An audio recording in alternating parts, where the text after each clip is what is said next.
My dad once told me, "Sweetheart, not everyone's meant to be exceptional." He said it like he was doing me a favor, like telling me I wasn't special was somehow a kindness. I smiled, but something inside me cracked, and that crack, it never really healed, it just grew quieter. Until the day I made a room full of generals stand still just by walking in. But before that day, I had to survive being invisible in my own home. I was 19 the first time I wore a uniform. It wasn't a borrowed jacket or a Halloween costume. It was mine, issued, pressed, and filled with the hope that maybe, finally, my parents would look at me like they looked at my younger sister, Janelle. Like I mattered. We were a military family, not in the casual, patriotic bumper sticker way. My father, Victor Morgan, was a decorated Air Force officer. My mother, Elaine, served as a combat medic in Desert Storm.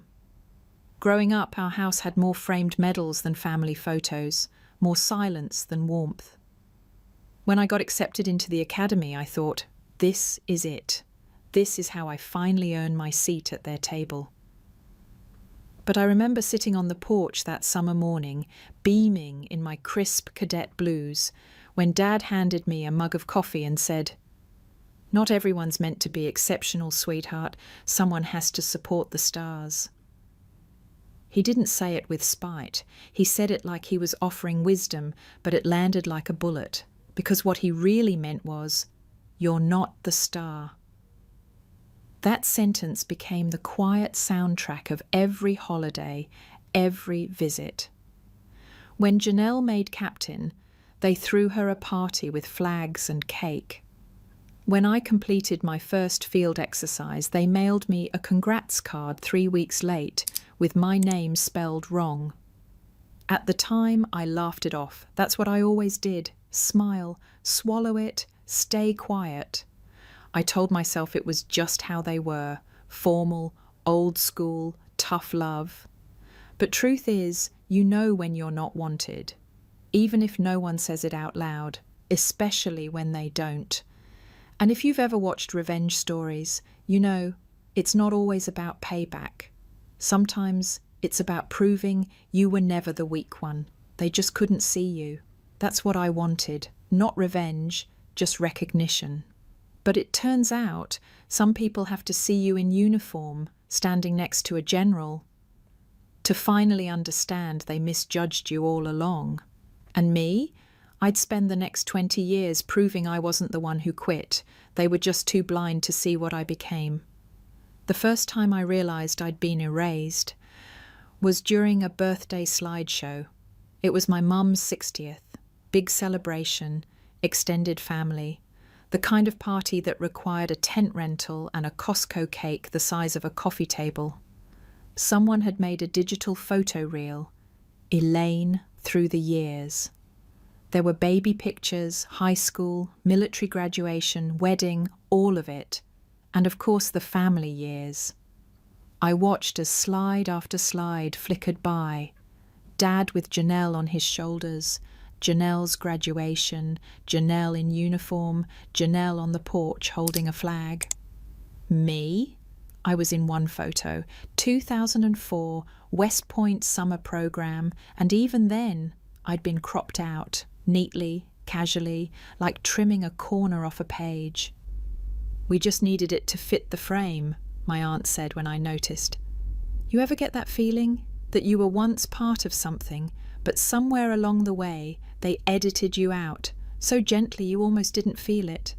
If that's ever happened to you, I'd really like to know. Just drop a simple "that was me" in the comments if this hits home. You don't have to explain. I'll read them. I always do. Back then I still held on to excuses for them. Maybe they didn't want to ask too much about my life because it was complicated. Maybe they didn't know what I did, so they assumed I'd failed. But deep down I knew. They just didn't try. They didn't want to know, because my story didn't fit the version of success they'd already written for our family. Janelle was the golden child, fast-tracked through command school, her ribbons polished to a mirror. Every accomplishment was a Facebook post, a cake, a celebration. I sent my mother flowers every birthday. She never called back. I mailed my dad a Christmas card from a base I wasn't allowed to name.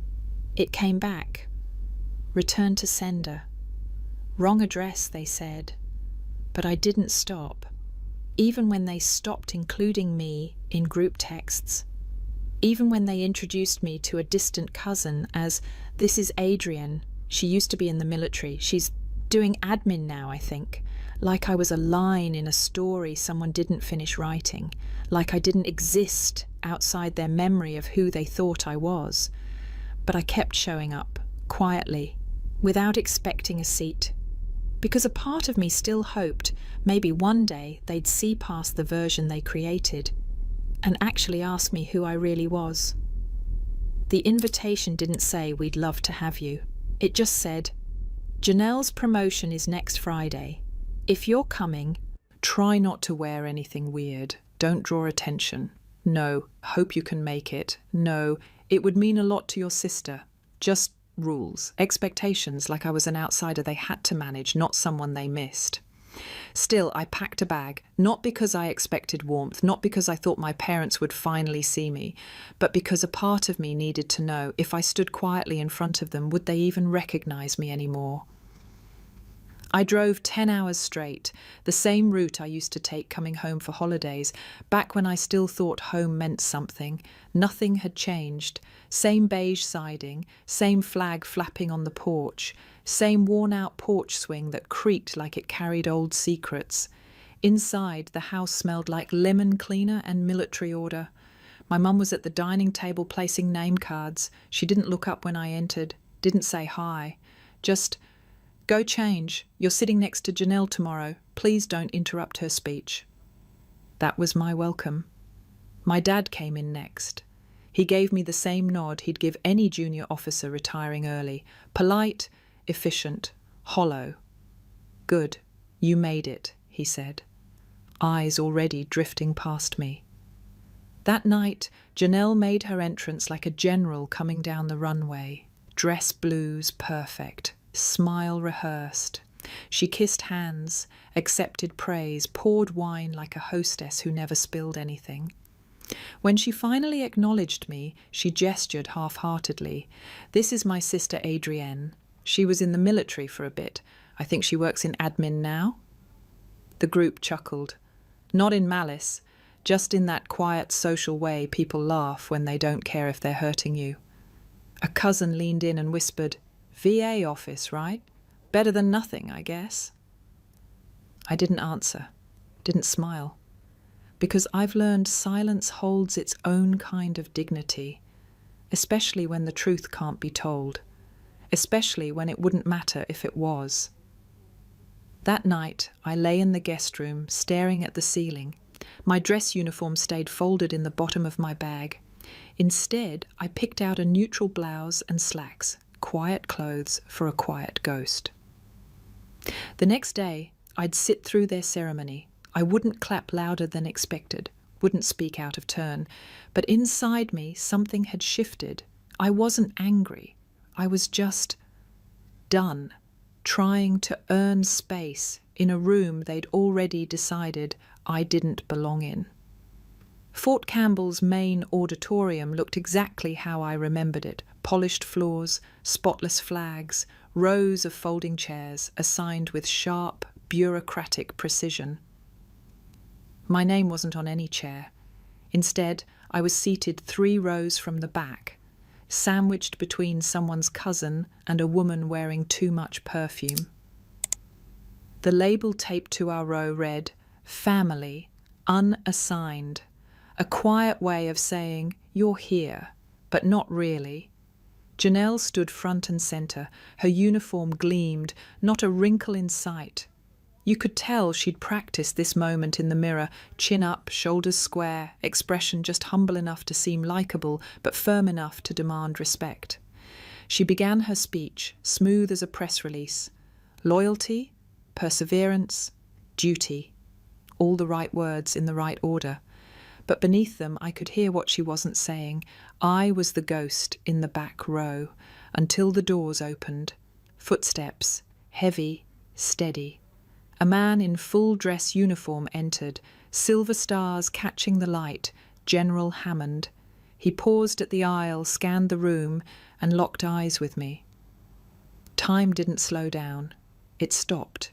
He walked, direct, unblinking. People straightened in their seats instinctively, as if gravity itself had shifted.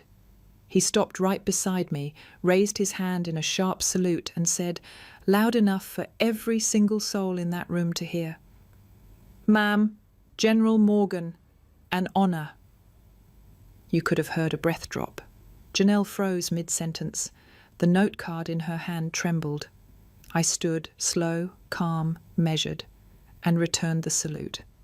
Not because I needed attention, but because I would never let the man who once trusted me with the lives of 30 soldiers stand there alone. From the corner of my eye, I saw my mother's glass slip from her hand. The crash rang out like a gunshot. My father stood halfway, caught in some reflex of respect, then slowly sat back down like trying to vanish into the seat. A young officer in front of me whispered, "Is that her, the ghost commander from Phantom Rook?" I didn't flinch. I didn't smile. I just sat back down. The air in the auditorium had changed, not because I made a speech, not because I demanded it, but because they saw me. For the first time in 20 years, they saw me, not as the dropout, not as the admin, not as the disappointment, but as the person they had tried so carefully to forget, standing in the light they never imagined I could claim, and for once I didn't shrink. That night, after the promotion ceremony, I didn't go back to my parents' house. I checked into a standard military guest quarter, no frills, beige walls, thin sheets, the kind of place built for short stays and short memories. On the desk was a manila envelope. No label, no note. Inside was a printed scan of an old email, anonymous, sent through a military relay. Subject line, reckless operation, civilian casualties. Body, vague accusations against Colleen W., a pseudonym I'd used during a mission in Syria. I stared at it, heart steady but jaw tight. I knew this wording. I'd seen it before, almost line for line, in a confidential after-action report only 3 people had access to. One of them was my sister, Janelle. I traced the metadata. The IP address pinged from a laptop logged in under her credentials. 2 days before that report triggered a flag that nearly got me pulled from the field and rerouted to an op I was never meant to be on. That op left 2 of my men dead, and me with shrapnel in my thigh I still feel when it rains. I found her the next day, alone, outside the after-party, phone in hand, still basking in her moment. I held up the printed page. She looked at it, eyes scanning, face tightening. "Did you send this?" She didn't blink, didn't even hesitate. "Yes." Silence fell. Not angry, just heavy. "Why?" I asked. She looked down for the first time, shoulders dropped. "Because you weren't supposed to win. You left. You didn't stay and build something. But somehow you still mattered more, even when you were gone. I did everything right, and they still talked about you like you were some legend." Her voice cracked at the end, like she hated herself for saying the truth out loud. I took a breath. "You didn't kill me, Janelle. But you pushed me into a place where people usually don't make it back." She winced, just a flicker. But it was there. "I didn't know it would go that far," she said, barely above a whisper. "That's the thing," I said. "You didn't want to know." There was no yelling, no dramatic exit, just me, walking away, envelope in hand, heart quieter than it had been in years. Because betrayal doesn't always come with screaming. Sometimes it comes in the shape of someone you used to braid hair with, holding a truth they never meant for you to find. And in that moment, I wasn't angry. I was something colder. Done. A month after the ceremony, I sent 3 invitations, one to my father, one to my mother, one to Janelle. No explanation, no speech, just a location, a time, and a subject line: dinner. It was the same house I grew up in. The house where I used to fold napkins for Sunday meals no one remembered me at. This time I arrived first. I set the table, 6 places, no name cards. When they walked in, no one said a word. My mum carried a casserole in foil like a peace offering wrapped in aluminum.